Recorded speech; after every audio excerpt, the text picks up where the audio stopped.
জিবরাইল আয়েশা জিজ্ঞেস করছে, ইয়া রাসূলুল্লাহ, ইয়া হাবিবাল্লাহ, ও পয়গম্বর, আপনার চোখে কেন পানি? নবী জানতে চাই।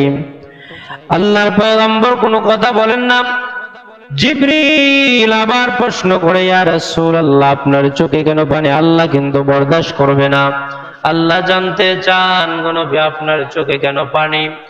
আল্লাহর পয়গম্বরকে জিবরাইল প্রশ্ন করে, ইয়া রাসূলুল্লাহ, আপনার সন্তান মেয়েদের জন্য আপনি কান্না করেন নাকি?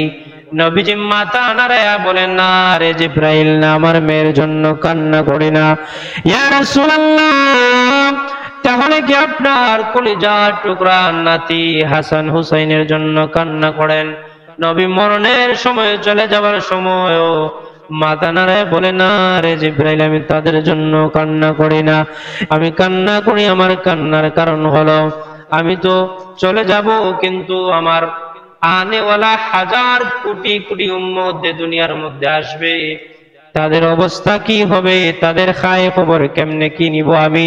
ওই উম্মতদের জন্য আমি টেনশন করতেছি, আমি চোখের পানি ফেলাইতেছি।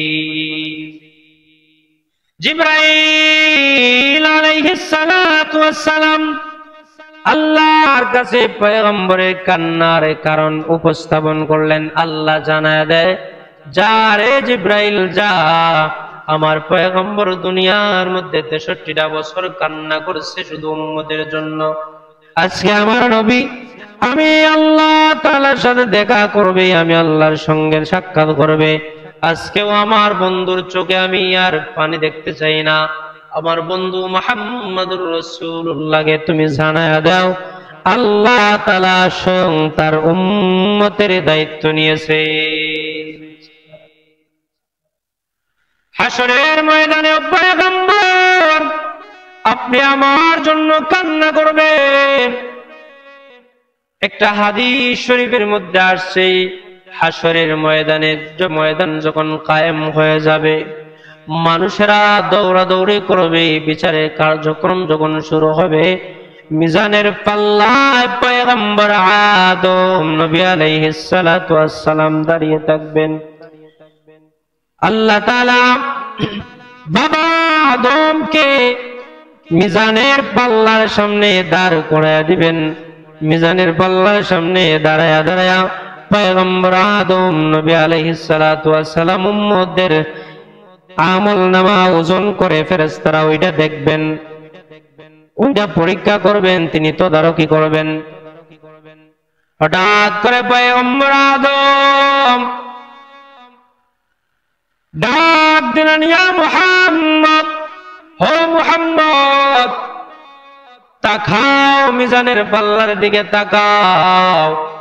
ও মুহাম্মদ, তুমি তোমার একটা উম্মতকে ফেরেশতারা জাহান্নামের দিকে নিয়ে যাইতেছে, তুমি ফিরে তাকাও।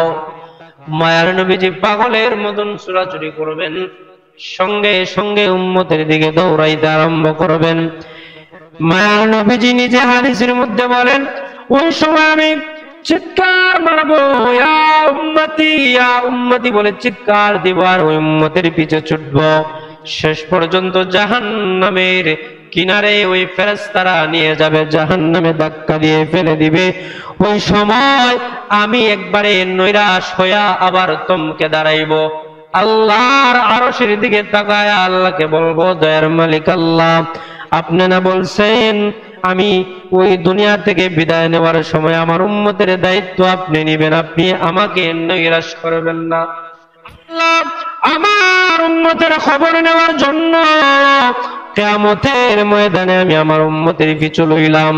ও আল্লাহ, আমার উম্মতটারে জাহান্নামের মধ্যে ফেরেশতারা ফালায়া দিতেছে। আল্লাহ, আমি আমার উম্মতের ব্যাপারে কিছুই জানলাম না।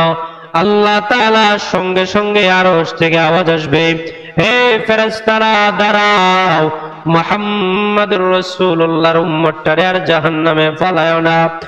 ওই ফেরেশতারা জাহান্নামের কিনারে নিয়া আমার আপনার নবী পয়গম্বর আলাইহিস সালাতু ওয়াস সালামের সাথে সাক্ষাৎ করাইবে। নবী ফেরেশতাদেরকে জিজ্ঞেস করবে, হে ফেরেশতারা, তোমরা আমার উম্মতটারে কেন জাহান্নামে নিয়ে যাইতেছো? ওই ফেরেশতারা বলবে, ও পয়গম্বর, আপনার উম্মতের আমল নামা মিজানের পাল্লায় উঠাইয়া দেওয়া হয়েছে। আপনার উম্মতের নেকির পাল্লা বড় হালকা আর বদির পাল্লা বড় ভারী হয়ে গেছে। নবী গো, এই জন্য সিদ্ধান্ত অনুযায়ী আপনার উম্মতটা জাহান্নামী। আল্লাহর পয়গম্বর এবার ডাক দিয়ে বলে, ফেরেশতারা দাঁড়াও, তোমরা যে মাপছো এই মাপ আমার বুঝে পড়ে নাই। আমার উম্মতটার আমল নামা আমি নবীর সামনে আবার মিজানের পাল্লায় উঠাও। মার নবীজি এবার ফেরেশতাদেরকে ডাক দিয়ে বলে, রে ফেরেশতা, মনে কিছু নিও না, আমার উম্মতের আমল নামা আমি আবার মিজানের পাল্লায় চেক করতে চাই, কোনো কারচুপি আছে নাকি, আর কোনো হেসনি পাওয়া যায় আমার উম্মতটারে জাহান্নামের কিনারে থেকে না আমি নবী জান্নাতে পৌঁছায়া দিব। আল্লাহর পয়গম্বরের কথা অনুযায়ী ফেরেশতারা ওই মায়ার নবীর উম্মতের আমল নামা আবার মিজানের পাল্লায় উঠাইয়া দিবে। মিজানের পাল্লায় উঠাইয়া দেওয়ার পর নবী মিজানের পাল্লার দিকে তাকায়া দেখে ওই উম্মতের আমলটা বদের পাল্লাটা ভারী হয়ে যাইতেছে। হাদিসের মধ্যে আসছে, ওই সময় মায়ার নবী পলক পলাইবার আগে আগে মিজানের পাল্লার রশি টান দিয়া ধইরা রাখছে। রওয়ায়াতের মধ্যে আসছে, নবীজি পকেট থেকে বাইর হইরা একটা কাগজের টুকরা ওই মিজানের পাল্লার মধ্যে দিয়া দিছে, উম্মতের আমলের নেকের পাল্লা যেন ভারী হয়ে যায়। আদম পয়গম্বর মিজানের পাল্লার সামনে দাঁড়ায়া ওই আমলগুলা দেখতেছেন, ফেরেশতারা দিয়ে মাপতাছে ওইটা দেখতেছেন।